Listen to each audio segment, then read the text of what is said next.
महाराज दशरथ को जब होश आया तब उन्होंने रामचंद्र का हाल पूछने के लिए सुमंत्र को बुलाया। सुमंत्र हाथ जोड़कर महाराज दशरथ के पास आए। बूढ़े राजा दशरथ रामचंद्र के शोक से दुखी थे। वे उन्हीं की चिंता कर रहे थे। नए फंसाए हुए हाथी के समान वे व्याकुल थे और बीमार हाथी की तरह लंबी सांस छोड़ रहे थे। राजा दशरथ ने धूल से लथपथ दीन भाव से आंसू बहाते हुए सुमंत्र को अपने सामने देखकर पूछा, सुमंत्र, धर्मात्मा राम कहाँ है? जो हमेशा पलंग पर सोते थे वे राजकुमार अनाथ की तरह पृथ्वी पर सोवेंगे।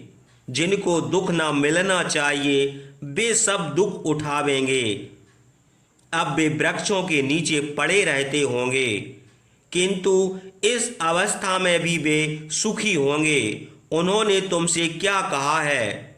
जिनके साथ रथ, हाथी और पैदल सेना चलती थी, वे रामचंद्र अब निर्जन वन में किस तरह रहेंगे, जहां अजगर, सिंह, बाघ और काले सांप रहते हैं, वहां सीता के साथ दोनों राजकुमार कैसे रहेंगे? हे सुमंत्र, रथ से उतरकर सुकुमारी सीता के साथ दोनों राजपुत्र पैदल कैसे गए होंगे? हे सूत, तुम बड़े भाग्यवान हो। तुमने मद्राचल पर जाते हुए अश्विनी कुमार के सामने दोनों राजकुमारों को वन में प्रवेश करते देखा है। हे सुमंत्र, वन में पहुंचकर रामचंद्र, लक्ष्मण और सीता ने क्या कहा है? हे सूत, हमारे पुत्रों के ठहरने, सोने और खाने का हाल मुझसे कहो। महाराज दशरथ के यह पूछने पर सुमंत्र गदगद स्वर से कहने लगे, महाराज, धर्मात्मा रामचंद्र ने हाथ जोड़कर सिर से प्रणाम करके मुझसे कहा है, सुमंत्र, तुम मेरी ओर से मेरे पूज्य पिताजी महात्मा महाराज दशरथ को प्रणाम कहना और मेरी माताओं से भी मेरा प्रणाम कहकर मेरी कुशल कहना।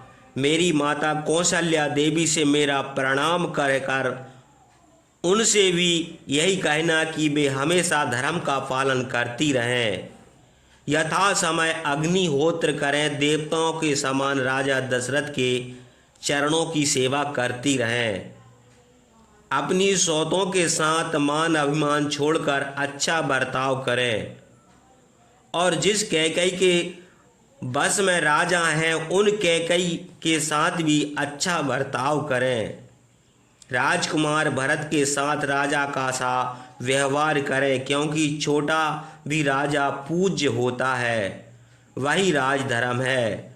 भरत से हमारी कुशल कह दीजिएगा और उनसे कहिएगा कि सब माताओं के साथ उचित बर्ताव करें।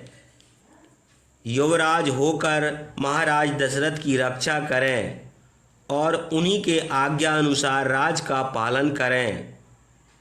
महाराज दशरथ बूढ़े हैं, उनकी आज्ञा का पालन करें, उन्हीं की आज्ञा अनुसार प्रजा का पालन भी करें। महायशस्वी कमल नयन रामचंद्र ने दुख के मारे लगातार आंसू बहाते हुए कहा कि अपनी माता के सामने मेरी माता पुत्र वत्सल्या कौशल्या को भी समझें। यह कहकर वे बहुत रोए।